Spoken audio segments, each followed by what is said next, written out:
The forecast is filled with uncertainty, especially when you look at the confidence numbers. According to a new Greater Vancouver Board of Trade, BC Chamber of Commerce and Business Council of BC poll, business confidence is low. Bridgitte Anderson, the CEO of the board, says it really does come down to confidence when we look to the future. With, and especially without that confidence, the future looks very different than it did on February the 1st. The new world order, as highlighted by Dr. Mark Mullins, is guided by safety. In the safety state, governments, companies, and everyone else is moving forward with extreme caution, continuously asking, is it safe? Anderson answers that question saying, maybe. And that uncertainty means businesses have to move slowly, but at the same time, they need to be innovative, boldly innovative. I invited Bridgitte Anderson, the CEO of the Greater Vancouver Board of Trade, to join me for a conversation that matters about finding a made-in-BC path forward, one that helps to restore economic confidence. Conversations That Matter is a partner program of the Centre for Dialogue at Simon Fraser University. The production of this program is made possible thanks to the following and viewers like you. Please become a patron at conversationsthatmatter.tv. Bridgitte Anderson, welcome. We are in this position right now where I don't think anybody fully understands whether or not businesses are still cascading downwards, whether or not we've bottomed out, where we're going up. You have been part of the advisory board to the Premier. Of course, you head up the Greater Vancouver Board of Trade. Where are we at from your perspective, and then what do we need to do to be able to not create necessarily a new normal, but at least some stability where we can start to plan towards a future that is definitely going to look different? I think there's two key words that I'd say here, and slow and fragile would be how you describe the recovery that's happening. And, I've been speaking to a lot of business leaders over the last few months. As you mentioned, I'm part of the Premier's Economic Recovery Task Force. And it's very clear that it is a cautious and slow recovery. And there's a lot of reasons for that. There's the two levers around health and safety, which is, of course, the priority here. But confidence is the other lever. And so it is a dance. And we are in a period right now where we're seeing cases come up again. And so there's going to be this dance. There was a great article done on Medium about the hammer and the dance. And we were in that hammer period where it was crisis and maybe not full lockdown in British Columbia, but many jurisdictions. We're in the period of a dance now. And we haven't even got to the fall where there's all kinds of concern about whether there's going to be a second wave when we get into what is normally the flu season. So very, very tentative steps on recovery here, which is having huge impacts on the business community. So you talk about being slow and tentative, which of course we have to because we can't afford to make a mistake, but we also at the same time need to be bold. And this is where the confidence element comes into. I was listening to the finance minister last week or the week before when she was saying, well, we're in uncharted territory and there isn't a guidebook. That's a little unnerving, and I can understand why she would say that, but how do we then start to build out that plan? Do we look to what other jurisdictions have done, or does this have to be a made-in-BC plan? It has to be a made-in-BC plan, but we can take cues from other provinces and other jurisdictions around the world, and now is the time for the BC government to come out with a bold vision. If you think about it, and I'm going to do a little bit of a history lesson here, you go back 130 plus years, and as Vancouver was just being incorporated, there was the Great Fire of Vancouver, decimated Vancouver, and buildings were destroyed, and out of the ashes, Vancouver was built, and there were many institutions that were built around that, including we had the public library system, public university system rather. We had H.Y. Louis start, so it was the beginning of Vancouver. And in some ways, the crisis, there are some parallels there, that there is some decimation really of many businesses, of really our economic stability. But this is also Vancouver's Olympic moment, if I could use another parable there, where we have an opportunity to really be bold in our vision, to create a plan that is tailored to British Columbia, where will we show off our competitiveness and we take a stride forward and really become the place that everybody knows that we are, where businesses thrive and people want to live and work here. So what role does government play in being able to set, I guess, the playing field that allows entrepreneurs and businesses to actually capitalize on some of those opportunities. And they are coming up. There's no doubt about it. You talk to people and they go, okay, I couldn't do this 4 months ago and I can now. Yeah. It doesn't completely replace what I had, but then I run into rules and regulations that prevent me from getting there. So what role does government play in helping to open up that playing field so that we can see that truly innovative and bold spirit, express itself? Well, the BC government has $1.5 billion set aside for economic recovery, and they made that very clear from the beginning of this pandemic. We have yet to see what that plan is, but government's role is really to help shape the foundation to get out of the way so that businesses can thrive. So it is a time now where where government does no harm to business. So that means not adding on extra costs, whether it's the regulatory burden or the layering on of taxes or administrative costs. Make it easy for business to do what it needs to do. And there's some great examples here, right in Vancouver, the way that patios have been sprouting up all over. And I think we saw dozens and dozens of patios over a couple-week period. So if it's that easy to do that now, another example would be when you're ordering in food and all the takeouts. So all of a sudden we could get a bottle of wine when we are ordering our fish and chips. So if it's that easy to do that in the time of pandemic, why isn't it that easy to get those hurdles out of the way so it's easier for business to operate? Well, haven't business owners been asking that for a long time? Why do you make it so difficult? And right now I hear businesses saying, okay, hang on a second. You have an opportunity right now to give us a tax holiday on property tax, and through a variety of different measures that you can. This is something that we don't necessarily have to go through the process of saying, okay, do I qualify for this? You're just going to, in essence, get out of my way so that I can do the thing that I need to do to help generate economic activity. Are you hearing that governments are open to that idea? There has been a lot of consultation between government and business. Now is the time to see the plan. And just recently, the Greater Vancouver Board of Trade submitted our plan as part of the public consultation process to the BC government. And our plan really, it goes beyond, we were just talking a little bit ago about what that would do to help businesses survive. So one pillar of our plan is to help businesses survive. That's in the immediate now, and that's getting out of the way. That's the regulatory burden. The other piece of it, the other pillar, is around transforming our region. And then the third one is investing in the future. So the plan from the BC government needs to be bold. It needs to have some short-term measures to help businesses get through this crisis.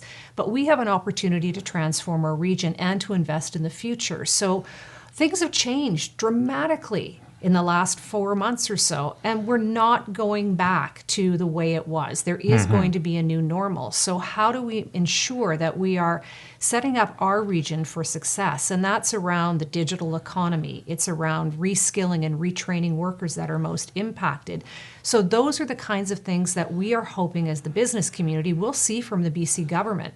And that is exactly what's needed to ensure that when we're looking back in 6 months or 6 years down the road, that we've not only survived the crisis, but we have been able to thrive.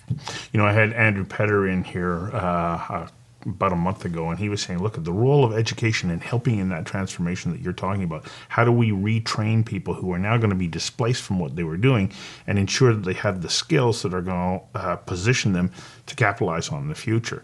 This is a big part of the recovery plan, is it not? Well, when we look at this crisis, it's very different from the downturn of 2008. So we had the service sector, the tourism sector, food and accommodation really, really impacted. That means women and youth primarily. I mean, the youth unemployment rate in British Columbia is something like close to 30%. So we have to look at retraining some of these workers, particularly in the tourism sector, which provides over $8 billion in GDP to British Columbia. So it is a really important sector for our economy. But we have to know that that is going to take the longest time to come back. So what can we do in the meantime to ensure that we're retraining? And we're also giving these people, primarily youth and some women, but workers overall, the kind of skills that they're needed for a future economy. And again, I go back to the digital economy. I think that everybody would agree that really there's been a huge transformation and an acceleration of digitization in the last 4 months. And that's only going to continue. So whether it's a company that now offers their products or services online, or whether it is really a digital transformation that we're seeing overall, this is the way of the future, and we have to ensure that we've set ourselves up for success. You mentioned the tourism sector because and it intersects with so many other parts of our lives in the economy here. This is a sector that is hit particularly hard. The Canada-U.S. border is going to remain closed for probably the rest of the year. That's the way that it looks to me. I know you got to be careful about predictions when it has anything to do with the future. I know, but every time that you think that it's going to open up, there's something else that just says travel, no matter what, isn't going to be what it was. And then you take a look at restaurants. You go into a restaurant and it's at best 50% full. How do we help to create that new environment that's going to allow those businesses to survive? Not thrive, but survive. Well, and this is where I think it's going to take some innovation. So whether there are some working capital grants, where there are some retraining of workers in this space, there's no question that tourism, that is going to be the longest piece to come back, as is big in-person events like concerts and conferences and things like that, where you have lots of people gathering.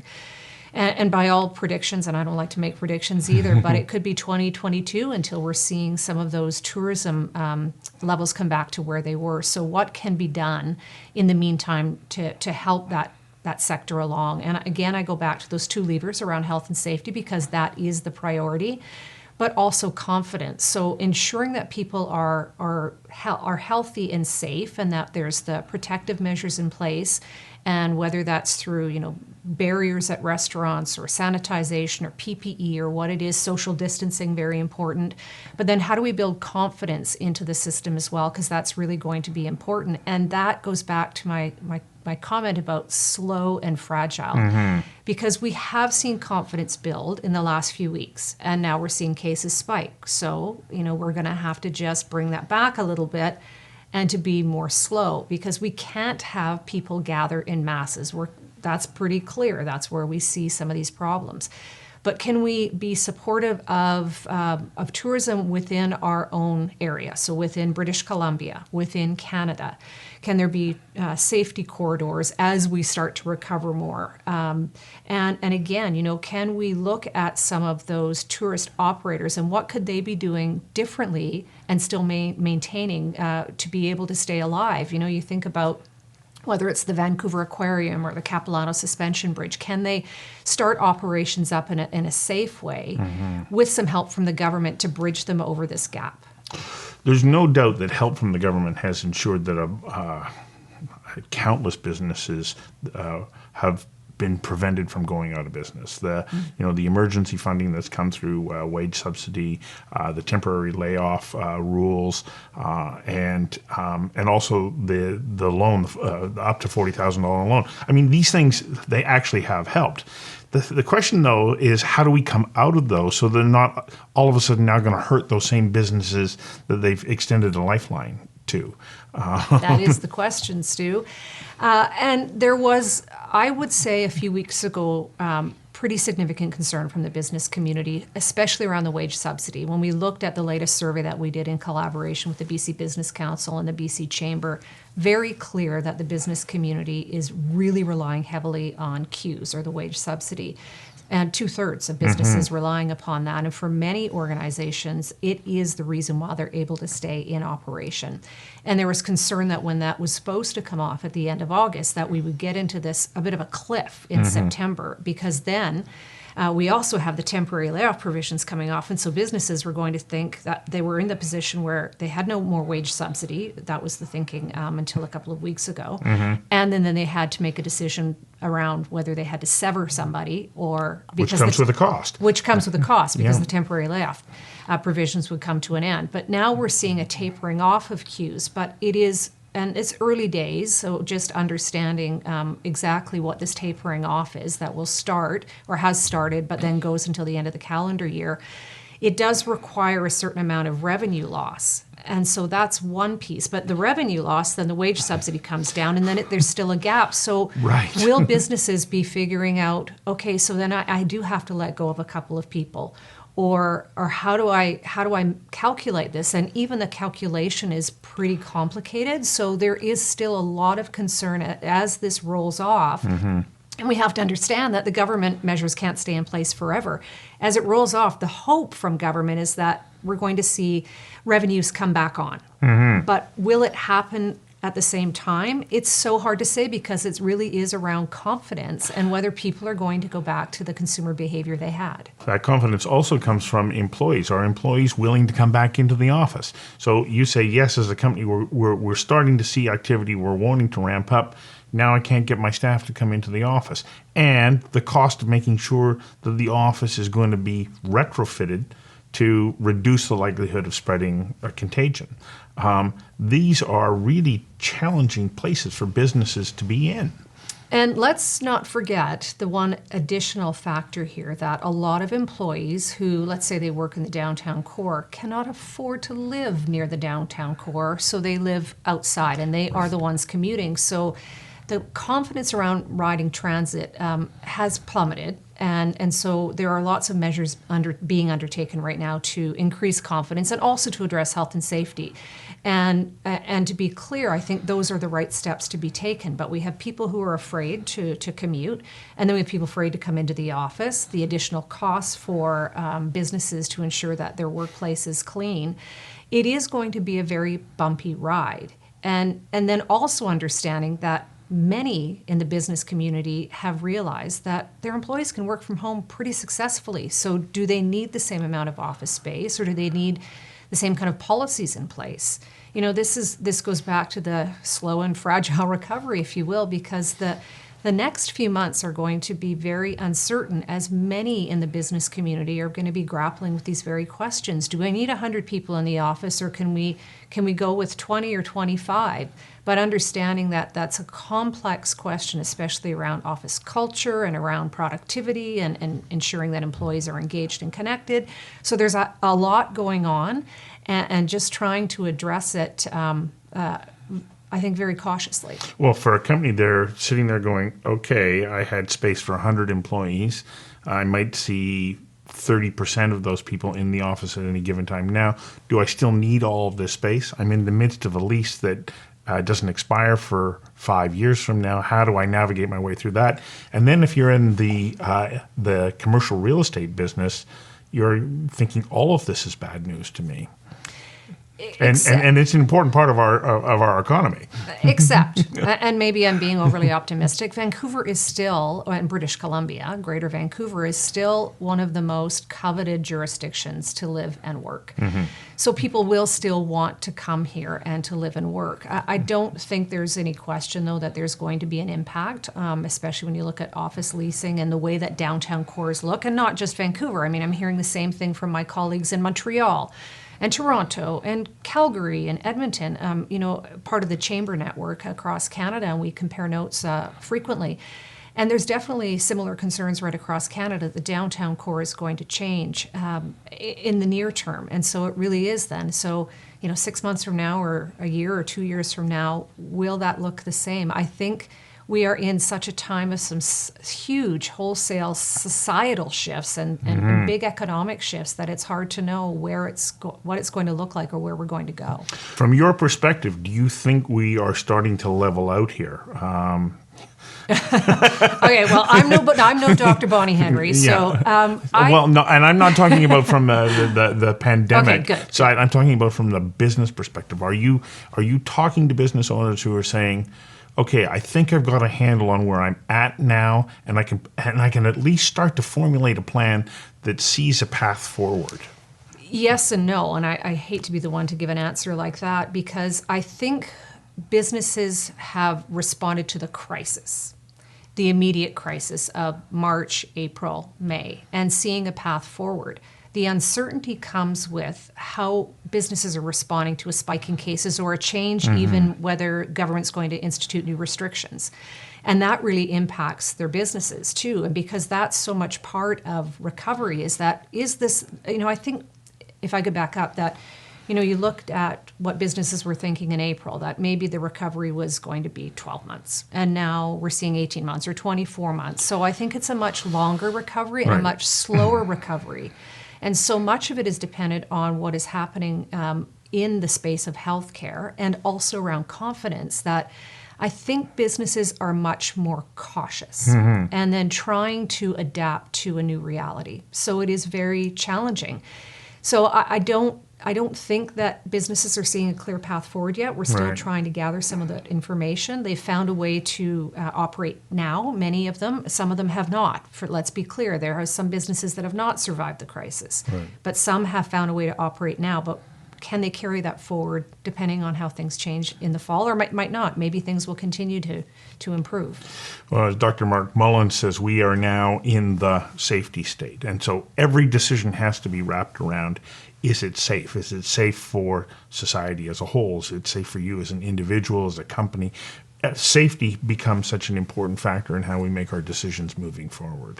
And health and safety is so aligned with confidence, because people won't feel confident to go out to restaurants, to shop, to travel, to do all the things that we used to do, and that's really important to do, until they know that it's safe to do so. So the two are so intertwined. Well, I'm hoping that we find that equilibrium, or a place where we can say, okay, I can start to move forward with a bit more confidence, because like everybody else, I am in that place of uncertainty, and the results of your survey, along with working with the BC Chamber and BC Business Council, suggest that this is a big concern for business owners.